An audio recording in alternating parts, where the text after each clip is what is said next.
Welcome to Amjad academy.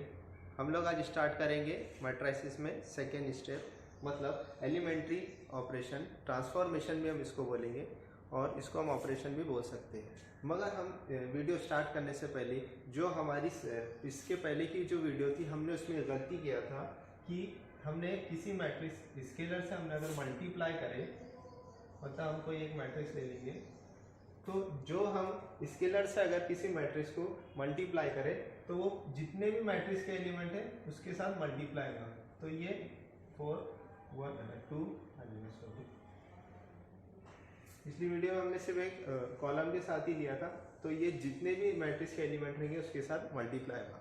अब हम आगे बढ़ेंगे कि क्या है एलिमेंट्री ऑपरेशन ट्रांसफॉर्मेशन। बेसिकली ये एक ही वर्ड है ऑपरेशन और ट्रांसफॉर्मेशन का। तो हम देखेंगे कि ये ऑपरेशन तो 3 ही है, मगर जितने भी इसके स्टेटमेंट है अगर हमने रो और कॉलम के अगर प्लस कर दिए तो वो 6 ऑपरेशन हो जाएंगे। मतलब एलिमेंट्री ऑपरेशन जितने भी हैं वो एलिमेंट्री 6 ऑपरेशन है। तो 3 एलिमेंट्री रो ऑपरेशन रहेगा प्लस 3 एलिमेंट्री कॉलम ऑपरेशन रहेगा। तो हम सबसे पहले स्टार्ट करेंगे आज इंटरचेंज ऑफ एनी 2 रोज और एनी 2 कॉलम। अभी तक हम पढ़ रहे थे कि मैट्रिक्स हम कौन कौन से टाइप के मैट्रिक्स है। अब बस हम थोड़ा अब चलना सीखेंगे मैट्रिसेस में।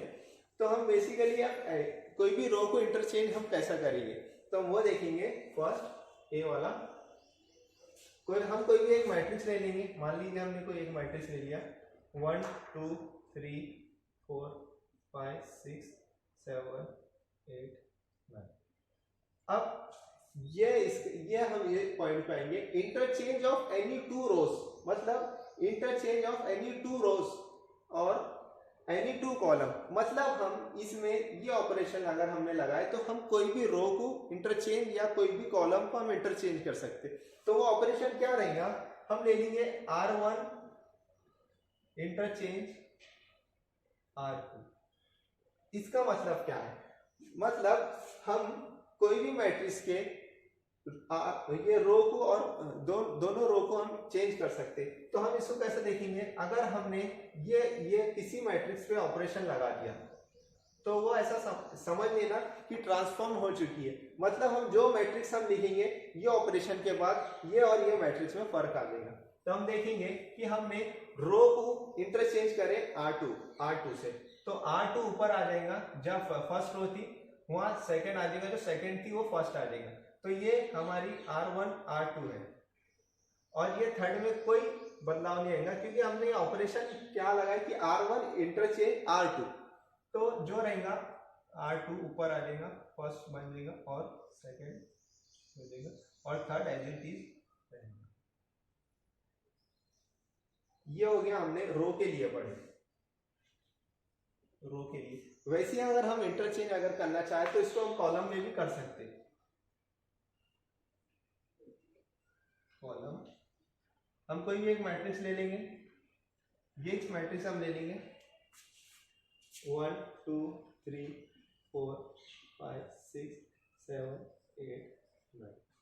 अब हम इस पे जैसे हमने रो का लगाए हम वैसी कॉलम का इंटरचेंज करेंगे। मतलब हम अगर C1 इंटरचेंज C2, ये ऑपरेशन C1 इंटरचेंज C2, मतलब जो कॉलम रहेगा वो चेंज इसमें हो जाएगी C2।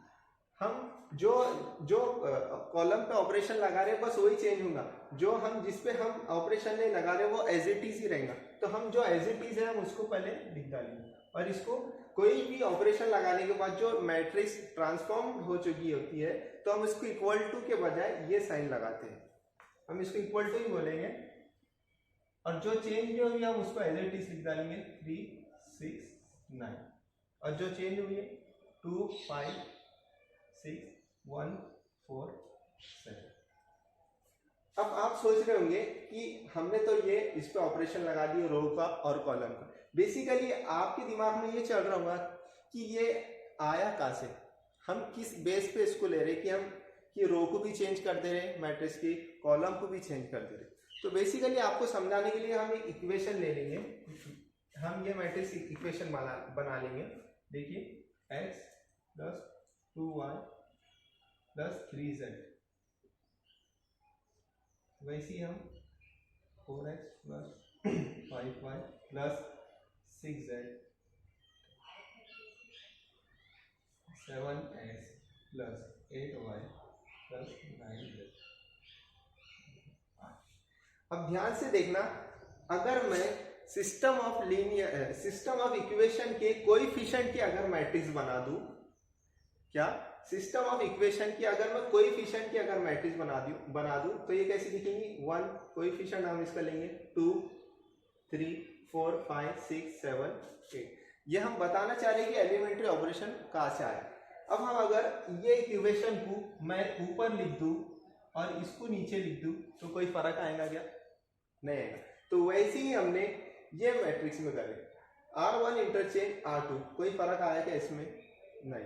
वैसे ही अगर हम ये इसमें कॉलम को इंटरचेंज करें सेकेंड कॉलम से, तो बेसिकली अगर मैं यहाँ 2 को इधर लिख दूं और x के कोएफिशिएंट को यहाँ लिख दूं कोएफिशिएंट के साथ, तो ये आ जाएगा 2y plus x plus 3z।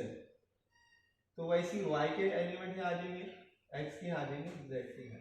तो वैसे ये सेकेंड मैट्रिक्स में ये देखिए यहाँ 2 1 3 ये आ गया।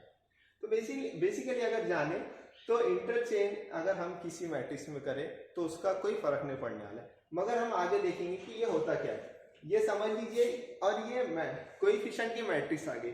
अब आगे जाके वेरिएबल की मैट्रिक्स आ जाएगी, मगर ये एक बात जान लीजिए कि मैट्रिक्स किसी की सगी नहीं होती है, वो टाइम पे बदलेंगी और वो बेवफा होती है, ये समझ लेना मैट्रिक्स को।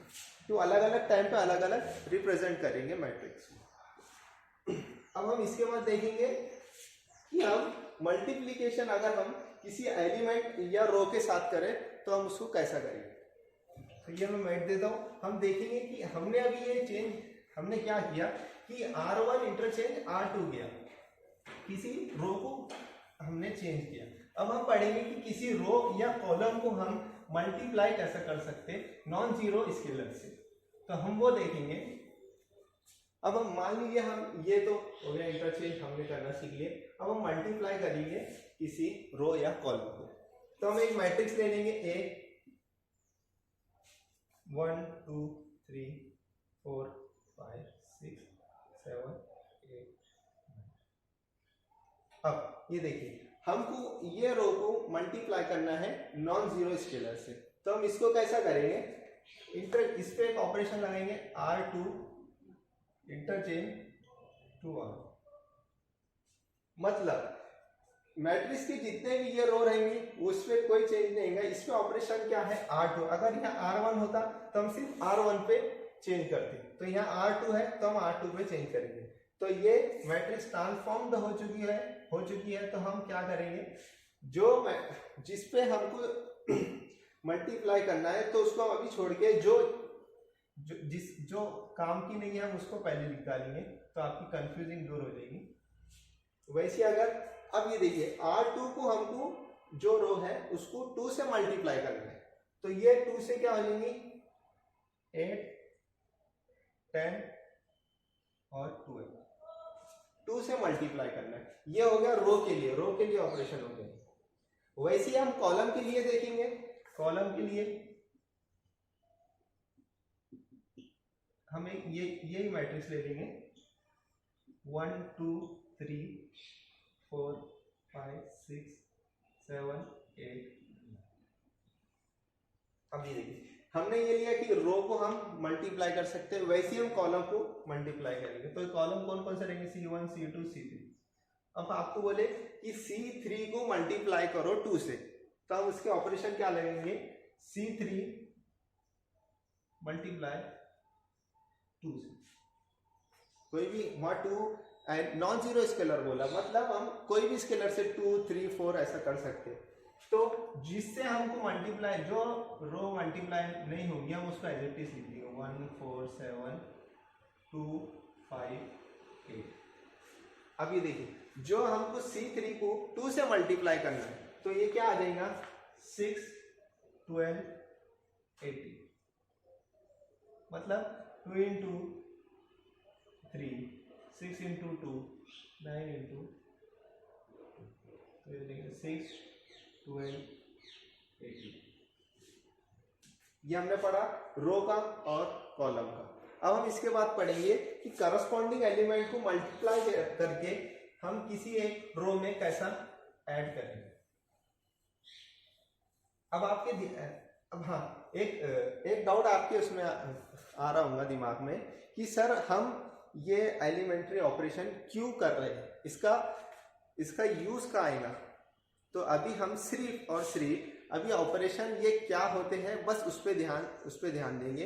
अब वो कहाँ यूज होगा, कैसे यूज होगा, हम इनवर्स ऑफ मैट्रिक्स में पढ़ेंगे। तब आपके दिमाग में आ रहा होगा कि सर अगर हमने ये मैट्रिक्स को ट्रांसफॉर्म कर दिए, अब हमको एक मैट्रिक्स ले लेंगे 1 2 3 4 5 6 7 8, ये एक मैट्रिक्स ले लिए, हमने इंटरचेंज कर दिया R1 इंटरचेंज R2, तो ये क्या आ जाएंगी मैट्रिक्स 4 5 6 1 2 3 7 8 9। क्या अगर हमने ऑपरेशन लगाया, क्या ये मैट्रिक्स के इक्वल रहेंगी। अगर हमने कोई भी ऑपरेशन लगा दिया, क्या जो सेकंड मैट्रिक्स रहेंगी वो फर्स्ट मैट्रिक्स से इक्वल रहेंगी। तो अगर आपको बेसिक याद है तो हम किसी मैट्रिक्स को, दो मैट्रिक्स को इक्वल कब बोलेंगे, जब दोनों मैट्रिक्स के करस्पॉन्डिंग एलिमेंट मतलब कोएफिशिएंट इसके सेम रहेंगे। तो देखिए ये इक्वल नहीं होंगी, जो हम ट्रांसफॉर्म कर देंगे वो मैट्रिक्स कभी भी इक्वल नहीं आएगी। तो अब हम देखेंगे आगे कि हम किसी मैट्रिक्स के रो को मल्टीप्लाई करके उसमें ऐड कैसे करेंगे। अब हम देखेंगे थर्ड टॉपिक। आपके स्टेट बोर्ड में अलग है, मगर आपको थर्ड स्टेटमेंट जो है इससे आसानी से समझ में आ जाएगा। तो थर्ड स्टेटमेंट क्या दे हुआ है, addition to element of any row और कॉलम करस्पॉन्डिंग एलिमेंट। तो हम ले लेंगे कोई भी एक मैट्रिक्स, हमने एक मैट्रिक्स ले लिया 1 2 3 4 5 6 7 8 9। अब देखेंगे हम एलिमेंट ऑफ रो और column corresponding element of any other row, मतलब हम रो को मल्टीप्लाई करके इसके जितने भी करस्पॉन्डिंग एलिमेंट रहेंगे, मतलब हम R1 लिए तो उसका करस्पॉन्डिंग एलिमेंट कौन सा रहेगा 4 5 6, तो हम उसको रो और कॉलम को multiply by any non zero number. मतलब हम अगर ये रो को मल्टीप्लाई और ऐड करें किससे, उसके करस्पॉन्डिंग एलिमेंट से, ये जो भी हम ये रो सिलेक्ट करें तो इसका करस्पॉन्डिंग एलिमेंट ये हो जाएगा। अगर हमने ये लिया तो इसका करस्पॉन्डिंग एलिमेंट ये हो जाएगा। तो हम किसी मैट्रिक्स के अगर करस्पॉन्डिंग एलिमेंट को नॉन जीरो स्केलर से मल्टीप्लाई करके ऐड करेंगे तो हम उसको कैसा लिखेंगे। हम ले लेंगे R1 change to R1 plus 2 R2 sorry, हम उसको मल्टीप्लाई करेंगे। ये ऑपरेशन हमने ले लिए कि हम किसी रो को मल्टीप्लाई करके ऐड करके हम उसको कैसा लिखें। तो ये ट्रांसफॉर्म होके कैसा हो जाएगा, अगर आप देखें तो हम इसको एज इट इज लिख देंगे, इसमें कोई चेंज नहीं आएगा। मगर हमने ऑपरेशन क्या लगाए, R1 जो रहेगा वो जितने भी R2 के एलिमेंट रहेंगे हम उसको पहले 2 से मल्टीप्लाई कर देंगे। तो हम इसको पहले मल्टीप्लाई कर देंगे 8 10 16। अब इसमें ऐड क्या करना है, फर्स्ट जो रो के रहेंगे वो एलिमेंट इसमें हम ऐड कर देंगे। ये ऐड हमने कर दिया, 2 इसमें ऐड कर देंगे, इसमें 3 ऐड कर देंगे। तो ये हो जाएगा 9, ये हो जाएगा 12, ये हो जाएगा 16। ये हो गया रो का। मतलब हम क्या करेंगे, addition to element of any row और कॉलम। एडिशन हम कोई भी रो और कॉलम से कर सकते हैं, मगर कब, जब उसके करस्पॉन्डिंग एलिमेंट जितने भी रहेंगे, अगर हमने ये रो कॉलम ले लिए तो इसके करस्पॉन्डिंग एलिमेंट कौन से हो जाएंगे 2 5 8। तो हम किसी भी रो या कॉलम के अगर नॉन जीरो से मल्टीप्लाई करें और ऐड करें तो हम इसको ये, और जो यहाँ पे रहेगा बस उसमें ही चेंज आएगा। और किसी में चेंज नहीं। अब हम वैसी कॉलम में अगर ले लें तो हम ये कॉलम में अप्लाई कर लेंगे। अब अगर हम इसको कॉलम में, ये हो गया रो के लिए, वैसे ही अगर हम कॉलम के लिए अप्लाई करें तो C1 हम C1 ले लेंगे, चेंज C1 प्लस 2C2 या 2 3 कुछ भी स्केलर आ सकता है। तो हम ये चेंज कैसा हो जाएंगी मैट्रिक्स, ये हो जाएगा। ये देखिए हमने लिया कॉलम, ये जो कॉलम रहेंगे इसके करस्पॉन्डिंग एलिमेंट कौन से रहेंगे, 2 5 8। तो हम इसको पहले 2 से मल्टीप्लाई कर लेंगे क्योंकि ये हमारा C2 को क्या करना है, 2 से मल्टीप्लाई करना है। तो हो जाएगा 4, ये हो जाएगा 10, ये हो जाएगा 16। अब इसमें हमको कॉलम का फर्स्ट है जो कॉलम रहेंगी वो उसके एलिमेंट ऐड करना है। तो हम इसमें ऐड कर देंगे 1 4 7। अभी देखिए ये बाकी के एज इट इज रहेंगे तो हम उसको पहले लिख देंगे, आपको कंफ्यूजिंग नहीं होना बोल के। अभी देखिए हमने ये जो लिए, ये रो को हमने 2 से मल्टीप्लाई करे तो ये हो जाएगा 4 10 16। अब उसमें फर्स्ट कॉलम का हमको ऐड करना है तो ये क्या हो जाएगा 5 14 और 16 17 16 4 20, ये हो जाएगा 23। तो ये हो गया हमारा ऑपरेशन। हमने जितने भी पढ़ लिए कि रो और कॉलम का हम देख लिए कि इसमें कौन कौन से, बेसिकली 3 ही ऑपरेशन है, मगर वो तीनों में रो और कॉलम के ऑपरेशन अगर लगे तो वो 6 ऑपरेशन हो जाएंगे। हमने पढ़ा कि आज के लेक्चर में हमने क्या पढ़ा कि हम चेंज कर सकते हैं रो और कॉलम को। रो और कॉलम हो गया, फिर हम कोई भी रो या कॉलम को किसी नॉन ज़ीरो स्केलर से मल्टीप्लाई कर सकते। और हमने तीसरे में पढ़ा कि जो करस्पॉन्डिंग एलिमेंट रहेंगे हम उसका अगर नॉन ज़ीरो स्केलर से मल्टीप्लाई करके उसको ऐड करेंगे तो हम इसको ऐसा लिखेंगे। तब हम नेक्स्ट वीडियो में देखेंगे कि इन्वर्स ऑफ मैट्रिक्स होता क्या है। इन्वर्स ऑफ मैट्रिक्स पढ़ने से पहले आपको ऑपरेशन ऑफ मैट्रिक्स ऑपरेशन आपको मालूम होना कि हम ऑपरेशन किसको करेंगे और क्यों अप्लाई। अभी सिर्फ हमने ऑपरेशन क्या है वो पढ़े, अब हम देखेंगे ऑपरेशन कहाँ अप्लाई करते हैं और कैसे इसको हम यूज़ करेंगे। तो आज की वीडियो में बस इतना ही था। Thank you, keep watching and subscribe. Thank you, Allah.